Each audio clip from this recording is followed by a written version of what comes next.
Hello there, you beautiful, beautiful, amazing, wonderful people. It's Monday still. This is video 2 of 2. Did you watch video 1? If not, go and watch it. Not now, not now. Afterwards. Don't be so hasty. Wasn't that a song? Jenny, don't be hasty. Can't remember who sung that. If you know, let me know down below. And if you haven't subscribed to the channel, as we're on our way to 100,000 subscribers, do me a favour. Subscribe. Get your cat to subscribe. Get your cat's friends to subscribe. And like the video, because that helps it be seen by other people. Nearly lost my voice. Moving Friday as well, so we're getting into the realms of the last videos that will ever be seen in here. I know some people saying your background's a bit boring. That's because there's fuck all ass in this house. I was going to wear my other hoodie as well, but I blend into the wall like a fucking chameleon. Anyway, we're going to get straight into the meat and potatoes as we've got something to talk about. If you watch video 1, you'll know what we're talking about. If you saw the thumbnail, you'll probably know what we were talking about, or even the title of this video. Who knows? I don't even know what the title is yet. But DoorDash driver and suspect vehicle 1. Because many people think that suspect vehicle 1 is Bryan Kohberger because of cleverly manipulated information that has been pushed out, pictures, lights filling in gaps, and blurry images. Bryan, the behaviour of this vehicle going up and turning around, doing U-turns and all sorts of shit. We're going to go through it. Me and my man Eddie, we've got something to put together for you to look at. I'll put it on the screen. It's going to be fucking tiny because I haven't worked out how to use this yet. Different computer. But you'll be able to probably zoom in, I don't know, or screenshot it and zoom in, pause it, use a magnifying glass. But look, suspect vehicle 1, allegedly seen in Pullman and Moscow at times of 2:44, 2:53, 3:26, 3:28, 4:04, 5:25, 5:27, and 4:20 a.m., leaving the area of King Road house at the high rate of speed. So various different time frames there, time slots that can be found in the PCA that are stipulated. I even think some of the other later documentation giving you actual time frames of when suspect vehicle 1 was seen. And this is suspect vehicle 1 that they are attributing to none other than Bryan Christopher Kohberger. He is the son of Michael Kohberger, the fashion guru who we have seen recently brandishing none other than gloves and vacuum cleaners. Looking suspicious as fuck. I think he's trolling the media. So let's look. The time of 4:04 a.m., suspect vehicle 1 is again entering the area and on King Road, where it appears unsuccessfully to attempt to park or turn around in the road. That's according to the PCA. The PCA stated video evidence collected from 1112 King Road is suspect vehicle 1, and Kohberger was the driver who is charged with the homicides and burglary. The released footage from the camera depicts a sedan intentionally altered, so identifying the car is impossible. We know the car seen at 3:56:30 a.m. near the King Road house and delivery of the food order at 3:59 a.m. So we know that there's food delivery. That's what we've got. We know that there was a food delivery to the house at the time. They just happened to attribute to this murder, these murders.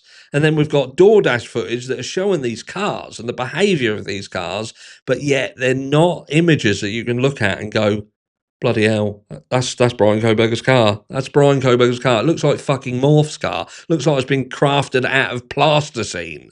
That's what it looks like. I think I've said that previously. We noticed the missing time of 3:59 a.m. when Kohberger was alleged to have been very near the house just before the assumed time of the attack began. We also notice all footage of suspect vehicle 1 in the PCA alleges to have been Kohberger's white Elantra with the exception of 3:59 a.m. Suspect vehicle 1 is claimed to be the same vehicle throughout the camera footage. So we ask, why is Kohberger's car not listed in the PCA at 3:59 a.m. and claimed to have returned to King Road at 4:04 a.m.? This was not Kohberger's car. This is a second sedan known to have been at the house at 4:04 a.m. The 112 cameras car was altered because the PCA stated this was Kohberger's Elantra. The PCA was first deemed irrelevant with no reason given. the power or authority to do so. Remember that when it came out and said that the PCA was irrelevant? That is not something that can just be done, not something that can just be said. When the whole purpose of that PCA is to be constructed to obtain the original arrest warrant. And they are making specific statements that are pertinent to that arrest. To later on come out and say that that's irrelevant, why is it irrelevant? What, because information obtained within it? It's now been obtained that that information actually isn't correct. And perhaps that was just put together by Billy Bullshitter in order to obtain a warrant falsely. That's a valid question, by the way. So it says, I don't know what happened there. The camera playing up. A few months later, we discovered why the PCA was no longer relevant. The PCA did not explicitly state that the defendant was near the actual home of the victims, but stated the defendant was in the vicinity of a cell tower of the victim's residence 12 times before the homicides. Also supported by the PCA's 2 search warrants, investigators determined Kohberger, his white Elantra, and the 8458 phone were co-located and found not in close proximity to the house between 3 and 5 a.m.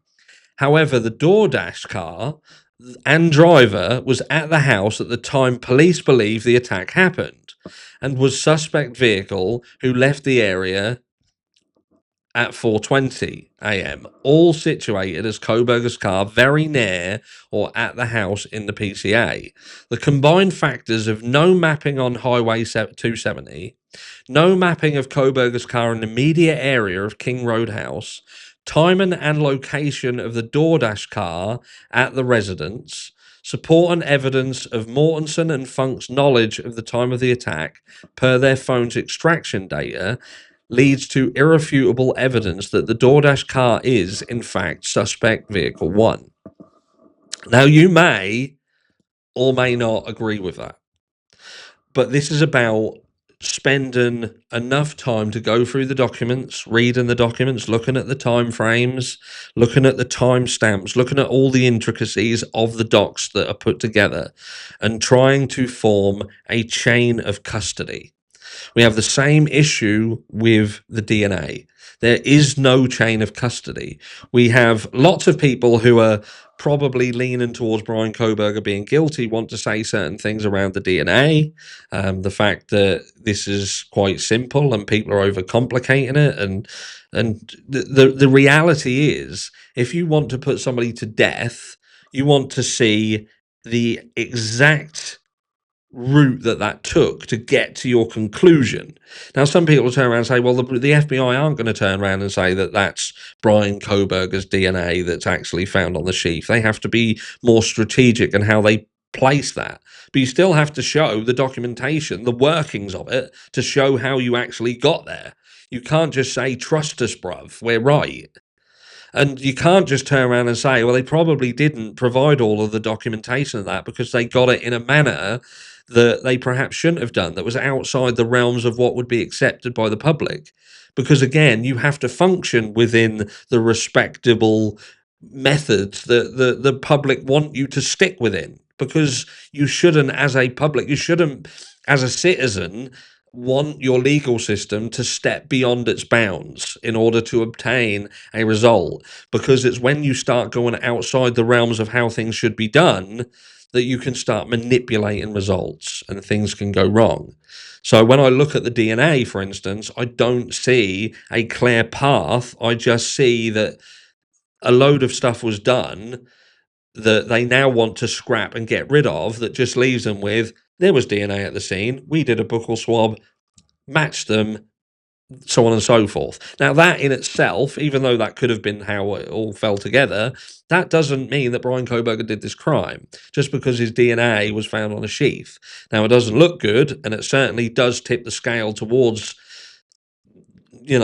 towards guilt, but we know because of trace DNA. We're going to omit the word touch because it starts to make you think about touching things. We know that there has been many convictions wrongfully around trace DNA or touch DNA, mainly because it's been called touch and the juries fall down that fucking hole.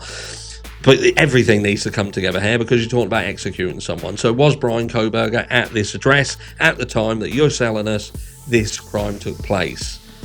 Because it would appear that it was the DoorDash driver that was at this house at the time that this crime was going to take place. Let me know down below what you think. I'll catch you all later on tonight live. Mwah.